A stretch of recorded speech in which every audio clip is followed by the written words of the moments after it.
Hello guys, once again welcome back to my channel. आज के इस सेशन में हम स्टार्ट करने वाले हैं एथिक्स की एक नई टॉपिक के साथ शुरुआत होने वाली है, that is doctrine of double effect, DD. DD basically refer to the distinction between what is intended and what is foreseen. एक तो वो होता है, दो कंडीशन होती है, एक तो हम जिसको सोचते हैं इंटेंड करते हैं, एक होता है फॉरसीन। तो डीडी में दोनों चीज़ें कवर होती हैं and examine the morality of that distinction when determining negative outcome. In most cases, the theory implies that most people and their action are intrinsically good because the intent of their action is to have a positive impact. The DD traced back to Saint Aquinas.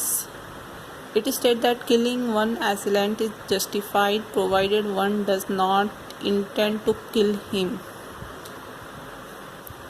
The doctrine of double effect implies that morality is based on the initial intent of an action. मतलब आपका initial intent क्या था और उसका outcome negative भी हो, वो अनफॉरसीन होता है क्योंकि आपका इंटेंट सही था और आउटकम निगेटिव आ गया। The theory suggest that initial act is morally justified होना चाहिए because the intent was to have a positive outcome. The DD forbid us to produce the good by means of the bad। मतलब इसमें ये मना किया गया है कि आपका जो मीन्स है वो बैड नहीं होना चाहिए। आप बैड मीन्स से गुड प्रोड्यूस करना फॉरबिड है, but does not forbid us to produce good by means that also produce bad. So one must be able to distinguish between a negative means and a means that also produce a negative outcome। तो दोनों में distinguish करना चाहिए कि negative means से हम negative outcome तो नहीं मिल रहा है, और निगेटिव आउटकम मीन्स हमारा कैसा है कि हमें निगेटिव आउटकम मिल रहा है। तो इससे रिलेटेड भी डिस्कस करती है DD. And if we talk about a simple example of DD, then there is a terror bomber aim to bring about civilian death. कोई टेरर बॉम्बर है तो वो उसका मेन एम ये है कि वो सिविलियन की डेथ चाहता है। When his bomb kill civilian, this is a consequence that he intend, यानी उसका मेन इंटेंशन यही था।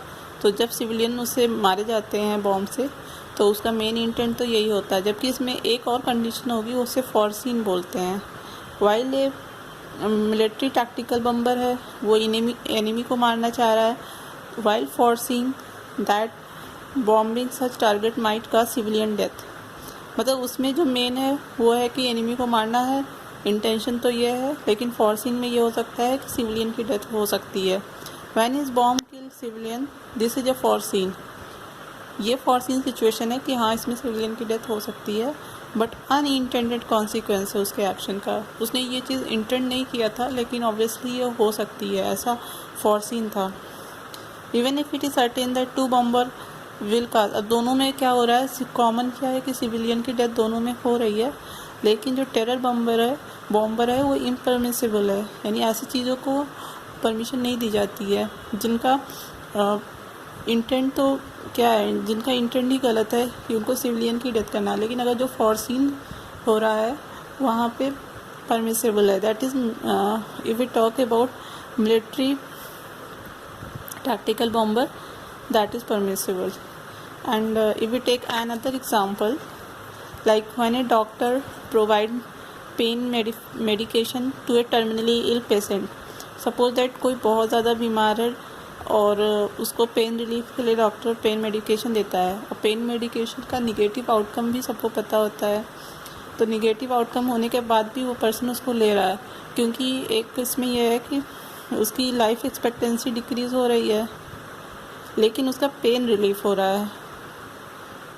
However a possible negative implication इस एक्ट का ये है, पॉजिटिव निगेटिव जो है वो पेशेंट की लाइफ एक्सपेक्टेंसी डिक्रीज़ होगी because of the tall the medication will have their body, क्योंकि जो मेडिकेशन ले रहा है पेन रिलीफ की, उससे क्या होगा, उसके लाइफ पे असर पड़ेगा। तो दो टाइप की इसमें कंडीशन आ जाती है, एक फॉरसीन हो जाता है, एक अनइंटेंडेड एक इंटेंटेड होता है जो स्टार्टिंग में हम इंटेंट करते हैं. So that's all about today's lecture, and thanks for watching. Do like, share, subscribe. Thanks for watching again. Bye.